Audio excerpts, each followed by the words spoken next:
I swear by the day of resurrection, and I swear by the self-approaching soul. And the hour is coming, there is no doubt about it, and Allah will resurrect those who are in the graves. And when the seas have erupted, and when the graves are turned upside down and emptied, a soul will fully know what is brought upon itself.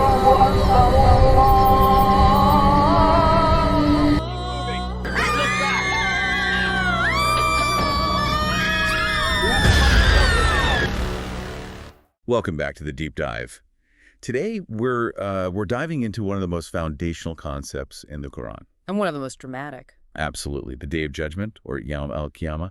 And our mission today is to really distill the core of it from the sources you've provided. Its certainty, the incredible cosmic imagery, and maybe most importantly, how this future event is supposed to shape our lives right now. It's the hinge, really. The entire Islamic moral universe kind of turns on this one concept. It's not just a warning, it's a whole framework that establishes our life here as, well, temporary. A test. A test. Okay, let's start there with the sheer scale of it.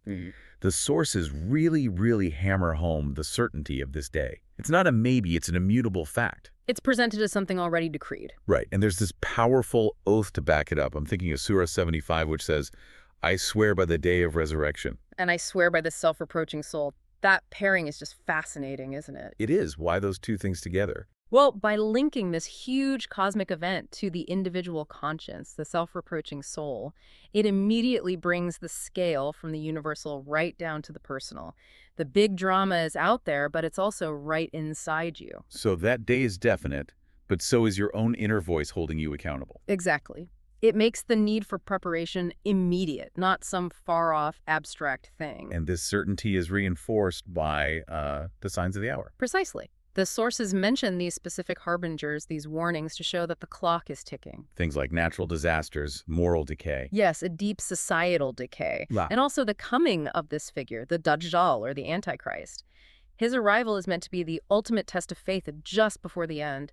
These signs are all there to keep people, alert. Okay, so from that certainty, let's get into the imagery, because this is where it becomes just epic. We're talking about the complete dismantling of the universe as we know it. A total undoing of creation. Let's start with the stars. Surah 81 says, when the sun is wrapped up and when the stars fall, dispersing. That phrase, the sun is wrapped up, is so powerful. It's like the universe's engine is just being switched off. The very source of our light and energy is just contained, snuffed out. And this isn't a one-off mention. Surah 77 repeats it. And when the stars are obliterated and when the heaven is opened, it's like the very fabric holding everything in place just dissolves. It's the complete reversal of creation. And this chaos doesn't stop in the sky. It comes right down to earth. Right, because Surah 82 tells us, and when the seas are erupted. Erupted, not just overflowing, but exploding. And it continues. And when the graves are turned upside down. Yeah. So the most stable things we know, the seas, the ground beneath us, they become violent and chaotic. The world loses its anchor. And that's the perfect transition, actually. The universe collapses. And that's the signal for the focus to shift from the cosmic to the intensely personal. The resurrection. The resurrection and accountability. So the destruction of space leads to the resurrection of, well, everyone. Yeah. How's that described? It's a physical calling. Everyone is summoned from their graves. Death was just an intermission.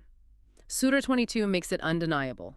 The hour is coming, there is no doubt about it, and that Allah will resurrect those who are in the graves. No one gets missed. No one. And in that single moment, as the horn is blown, everything that defines us here on earth, family, status, power, it all just vanishes. Instantly annihilated. I think that's one of the most critical details for a modern listener to grasp. You mean all your titles, your social network? Everything, it's gone.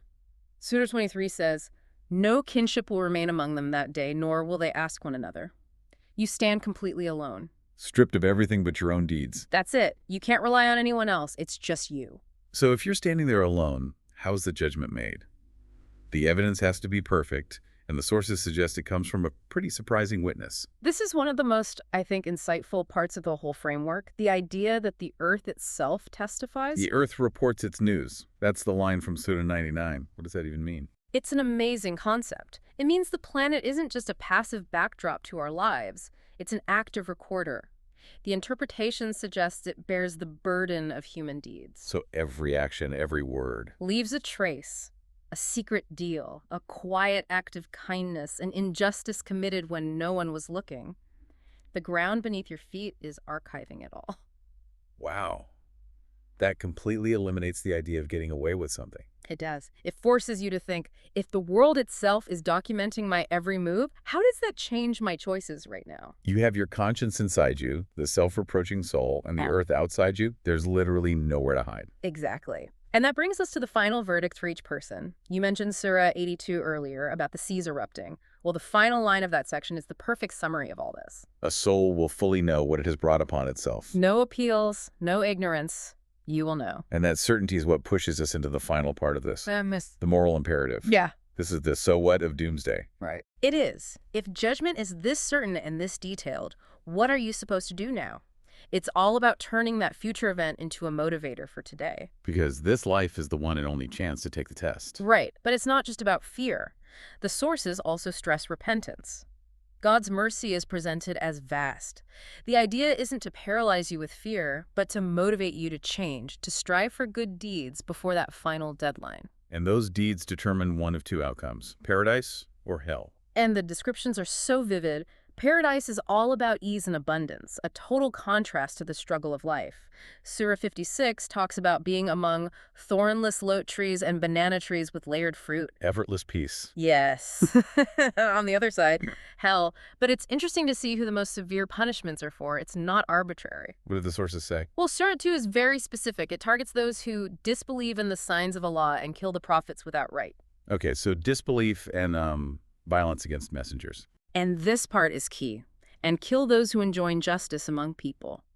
It's not just about personal belief. It's also about societal crimes, about attacking those who stand up for what's right. That's a powerful point.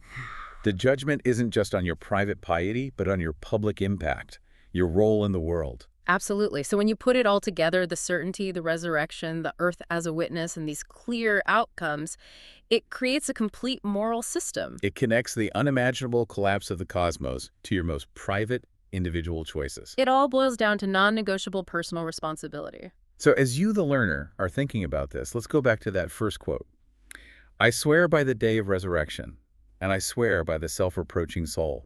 If this whole massive cosmic concept is really meant to encourage moral behavior now, what everyday actions driven by that quiet, self-reproaching soul might be the most important preparation of all? Not the grand gestures, maybe. Right. The small, quiet acts of integrity. It really puts the focus squarely on this very moment, doesn't it? It demands a constant internal audit.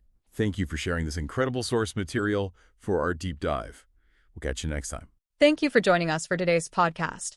I hope you've gained some valuable insights. If you're a truth seeker, yearning for divine light and ready to step out of darkness, now is your moment. The truth is that Allah is the one and only creator of the universe. He has sent over 124,000 messengers and prophets to guide humanity, starting with Adam and culminating with the final messenger, Prophet Muhammad, peace be upon them all. If you resonate with this message, you might be ready to embrace Islam. Simply recite the Shahada, the Islamic declaration of faith. For further support, feel free to join our WhatsApp group. You can send us a private message there. The link is in the video description. Don't wait until it's too late. We look forward to connecting with you soon.